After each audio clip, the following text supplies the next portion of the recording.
Okay guys, so as you know, combat achievements are coming very soon to RS3, and I thought I'd give a little rundown on what I've been doing in the shadows to try and prepare for them, because I do want to try my best to get Grandmaster.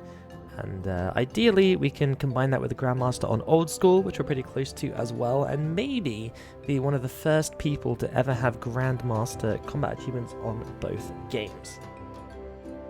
So first things first, they released a list on Monday showing that basically most of the achievements already in this combat section are something you can do pre-release. So for example, stuff like Karapak, don't get hit by a lightning strike, for example, that's probably a combat achievement. So just working through some of these, if you want something to do beforehand, can be a good idea. I have, of course, done most of them. All that's really left is jail cell keys and boss pets and this stupid lava whip achievement, which I believe thankfully is not on combat achievements, because yeah, lava whips are pretty disgusting to obtain, and I have no desire to grind like a 1 in 10k drop or whatever it is. It is way too rare. But basically everything else is done. And on top of that, I've been working on some supplies, as you can see in my invent here. So this could be an idea of things that you guys might want to invest in as well if you wish to do a bit of combat achievementing. But essentially we got the standard familiars. I think Ripper Demons and Scrolls are going to be very important because they do a lot, and I mean a lot of damage. If you are maging, for example, though, you probably want Calgarian Demons and their respective Scrolls, because the crit chance buff is no joke. 5% chance is absolutely massive for those, and that really could make the difference in some of those speed times. I'm probably going to mostly use Ripper Demons though, along with the spiritual prayer potions we have down here to regen our special attack of the familiars, because I will be mostly necromancing because I'm a little bit rusty with the other styles, and I'm hoping that I can get fairly far with just a bit of purple. Chances are we'll have to learn some ranging and probably some range mage hybrid as well. Especially if Vorkath is on the list, we're going to have to do that kind of properly instead of with our slightly slower necromancy method, but that is okay, we'll get to that later.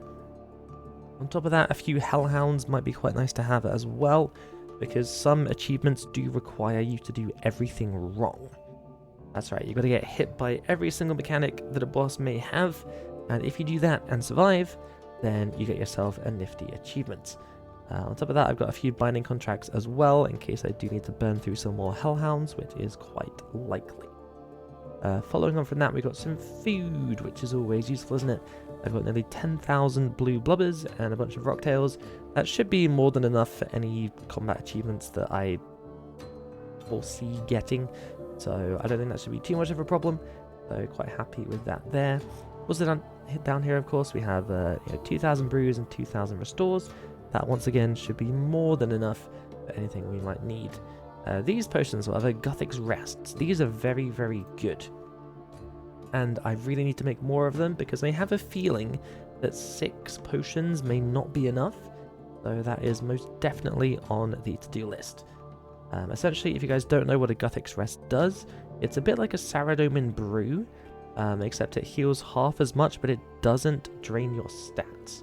And what that means is you can guzzle these down, quite happily, and your stats will remain fully boosted, which means you will do a little bit more damage than if you were drinking brews. After that, we've got the 3 major incense sticks, the Spirit Weed, the Lantadime, and the Qualm. So Spirit Weed basically makes your summoning familiar points regen faster, which is obviously very useful if you're doing something like a Ripper Demon. You really want them to be going as ham as possible, and Spirit Weed sticks definitely help that. Lantadime sticks you don't technically need, but they're just quite nice to have. They make your overloads last longer, and weapon poisons and stuff. Just any potion that has a duration, it increases it by a couple of minutes, which is, in my opinion, definitely worth doing, especially for those harder to get potions like the overload salves. And then Qualm sticks down here. These are really good for any poisonable boss. So I think we're looking at Karapak and Solak, to name a couple there. These could be really, really useful for getting that extra bit of damage out. And yeah, it could be the difference maker for a combat achievement. You never know. On top of that, we have some golden roses, which will turn into penance powder if I hunt them. Essentially what penance powder is, you can activate it, it lasts for half an hour, and when you take damage, you'll restore some prayer points, and that is quite nice. Potentially very good for any combat achievements that are kind of more inventory locked. Like for example, if there is one for doing the entire sanctum without banking, or you know, elite dungeons 1, 2, and 3 in a row without banking, if there's stuff like that, then these will be really useful for anything extended. Doubly so for stuff like, you know, if it's on their solo AOD, or any, you know, hard raids feats or Virago challenges, stuff like that. Penance powder is an absolute must. I'd highly recommend making sure you get your hands on some of that. And as I mentioned earlier, the spiritual prayer potions regen your familiar's special attack, which is obviously very useful for Ripper demons, because it just means you spam these, you do more damage. Here I've got a bunch of overloads, you know, a few thousand overloads. You have the Elder variety, which again, you know, that should be more than enough. For combat achievements, I've got hundreds, if not thousands of hours worth of overloads there, so that's absolutely fine. Down here, we've got a few super Saradomin brews. I do have more supplies for those in the bank, but this is kind of what we've got for now. Essentially, these once again will be good for any of those like really tough challenges. We're talking, you know, like the 200 kill streaks, perhaps the Golden Daredevil raids challenges. Is anything that's incredibly long and difficult, this is a must-have. They are, of course, very expensive, so, you know, maybe you don't want these unless you're going for something very particular. And then we have some Vitality Potions. These will always be very useful for combat achievements because, you know, such as the ones where you have to purposefully take all the damage from the boss possible. Having double HP sometimes could save you. For example, on Virago's Ceilings Week, it could be an idea to have a Vitality pot active in order to tank a rock. Then down here, of course, we have Adrenaline Potions, always very useful. Adrenaline renewals are the best ones, although there is a little bit of use for Super Adrenaline Potions of the normal variety.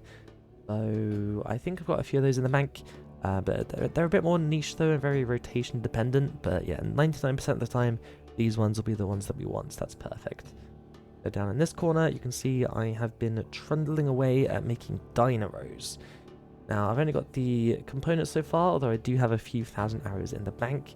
But if we do have to become a ranger, and I feel like we might have to, then yeah, I've got, you know, 62,000 arrows and some more ready to be made, and plenty of anima in the bank as well in order to make all the arrows that I could possibly need to both learn and, you know, perform with ranged. Because yeah, if you guys didn't know, range is currently the strongest and most damagey combat style. It is, however, the hardest to use. But yeah, it does so much more damage that I'm a little bit worried that we may have to, you know, exclusively use range for several speed-related achievements. But we'll see how it goes. Maybe they'll be a bit more lenient, who knows. But yeah, they have recently said that the capture time is going to be 2:24, which is basically ranged only, unfortunately. So that's a little bit doomed for me, because I learnt the necromancy method, which capped out at 2:35 for me. So yeah, 2:24 is a little bit doomed. Then of course we have loads of Visvags, loads of divine charges, and in here, well, yeah, I've got 108,000 necromancy essence that I can use to make any runes that I may need. Currently we have, you know, 23,000 ectoplasm and, you know, tens if not hundreds of thousands of runes, which that should be enough for now, although I probably want to top up these numbers a little bit before combat achievements come out. So yeah, that is basically the majority of the supplies, like the most important ones that I can think of. So, you know, maybe some of the ones in here, you guys were like, oh yeah, I should probably get some of those, that sounds really good. Then yeah, go for it. But yeah, that's essentially what I've been doing on my Iron Man. I've been trundling away AFK skilling quite a lot, and you know, it's paying off, I would say. It's definitely paying off. And then if we go to Anachronia Farm over here, some useful breeding logs or elder dinosaurs to have. The big one, I believe, is the Corbicular Rex. So if you have these, like an elder in each pen and have the farming totem, what this does, it makes your melee meteor strike have a 20% higher chance to crit. And that is absolutely massive. So if any combat achievements do favor melee somewhat, or even hybrid, or just switching to melee to cast Meteor Strike, then you absolutely want to get some Elder Corbicular Rexes in your pens, because yeah, that 20% is no joke. Then what I'm also working on at the moment is I'm working on the Begrada Rex breeding log, because if you just complete this, what this will do is it will give me a 5% chance to save a Vol Bomb. And that to me seems quite good. The problem is I've been going over this for about 3 weeks, and these guys do not want to make a shiny. So a bit of a disaster. But that's fine. That's fine. We'll get there. And then other stuff that I've already done in the past is I've already got my my 4,000 enrages and my 200 kill streaks. So that should be completely fine there. Should automatically tick off on Glacier, on Telos as well. And I've got my Zinzam. Even though it doesn't show for some reason, I do have the 4K group and the 4K solo, so that should be a bunch of Grandmaster achievements automatically ticked off on release, which I'm quite looking forward to. But yeah, that just about sums up all of the stuff that I have, and yeah, hopefully that gave you guys some ideas of what's good to purchase. Maybe there's a gap in your bank that you're like, oh yeah, let's get that. But yeah, either way, I'm very excited for combat achievements. Hopefully you guys are as well. And yeah, we'll have to see what we can do to potentially become one of the first Grandmasters in the game. If I have what it takes, we'll have to wait and see. But you can follow the journey on the Twitch stream. The link is in the description. As always, make sure to give it a follow. And we can all be there on release week and have a wonderful time and work towards some achievements together. So thank you all for watching this one. Hopefully it helped. And I hope you enjoyed the ramble. Toodles!